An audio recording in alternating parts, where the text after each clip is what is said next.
शुभ संध्या छात्रों। पाठ को शुरू करने के पूर्व पाठ से संबंधित कुछ महत्वपूर्ण तथ्य जान लेते हैं। जैसा कि आपको पहले भी पता है, भक्तिन एक संस्मरणात्मक रेखा चित्र है। गद्य की अनेक विधाएं हैं, जैसे कहानी, उपन्यास, नाटक, निबंध, जीवनी, रिपोर्टाज आदि। संस्मरण और रेखा चित्र भी गद्य की ही दो और विधाएं हैं। आइए जानते हैं कि संस्मरण किसे कहते हैं। जब हम अपनी यादों के सहारे किसी व्यक्ति के जीवन अथवा घटनाओं का वर्णन लिखते या करते हैं तो उसे साहित्य में संस्मरण विधा के नाम से जाना जाता है।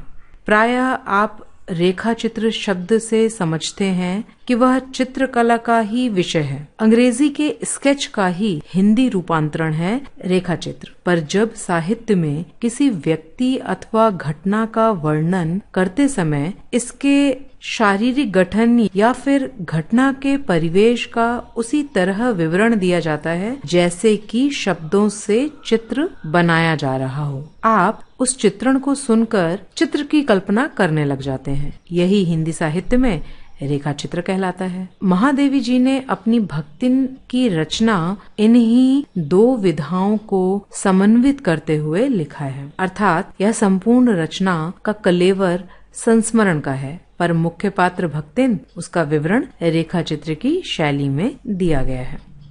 आइए चलते हैं पाठ की ओर। भक्तिन।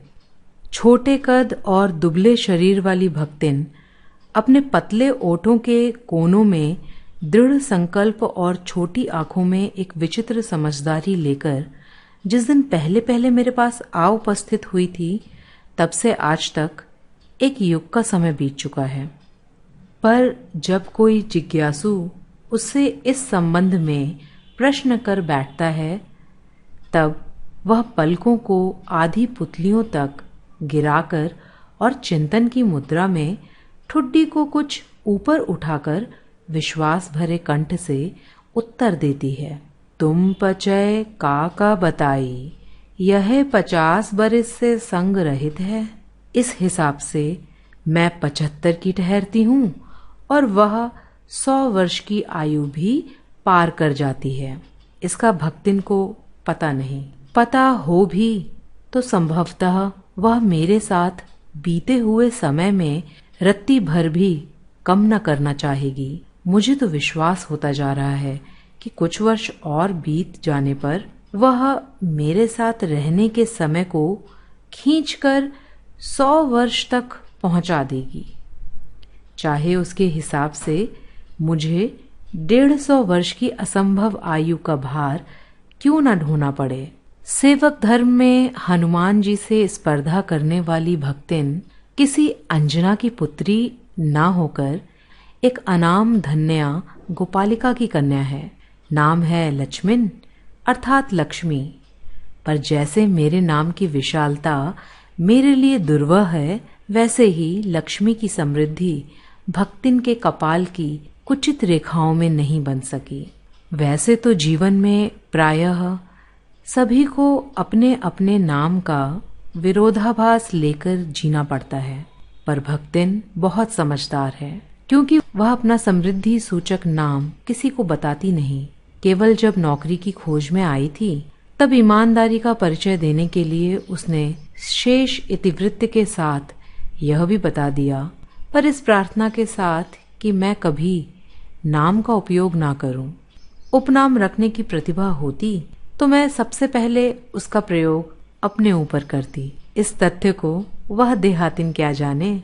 इसी से जब मैंने कंठीमाला देखकर उसका नया नामकरण किया, तब वह भक्तिन जैसे कवित्वहीन नाम को पाकर भी गदगद हो उठी। आइए अब हम कठिन शब्दों के अर्थों को भी जान लेते हैं। संकल्प से तात्पर्य निश्चय से है।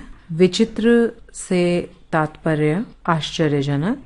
जिज्ञासु से तात्पर्य उत्सुक। तुम पचय से तात्पर्य तुम लोगों से। स्पर्धा से तात्पर्य मुकाबला। अंजना हनुमान जी की माता का नाम। दुर्वह से तात्पर्य जिसे ढोना कठिन हो। कपाल अर्थात माथा। कुचित अर्थात सिकुड़ा हुआ। आपने देखा कि किस प्रकार लेखिका का परिचय भक्तिन से हुआ। उन्होंने हनुमान जी का उल्लेख इसलिए किया है क्योंकि भक्तिन लेखिका की उसी निस्वार्थ भाव से सेवा करती हैं जैसे हनुमान ने श्री राम जी की निस्वार्थ भाव से सेवा की। एक बात लेखिका और कहती हैं कि भक्तिन का वास्तविक नाम लक्ष्मी था, जो वैभव, सुख, संपन्नता का प्रतीक है, जबकि भक्तिन की अपनी वास्तविक स्थिति इसके ठीक विपरीत थी। वह अत्यंत गरीब थी। यही उसके नाम और जीवन में विरोधाभास था। यहाँ शेष इतिवृत्त से तात्पर्य पूरी कथा से है। लेखिका भक्तिन को समझदार मानती है क्योंकि भक्तिन अपना असली नाम बताकर उपहास का पात्र नहीं बनना चाहती है। इसीलिए लेखिका कहती है कि उपनाम रखने की यदि प्रतिभा होती तो वह सबसे पहले अपना नाम रख लेती, लेकिन वो गांव की रहने वाली भक्तिन इस तथ्य को क्या समझेगी। भक्तिन जैसा नीरस नाम लेखिका ने लक्ष्मी को दिया तो वह ऐसे नाम को पाकर के प्रसन्न हो उठी।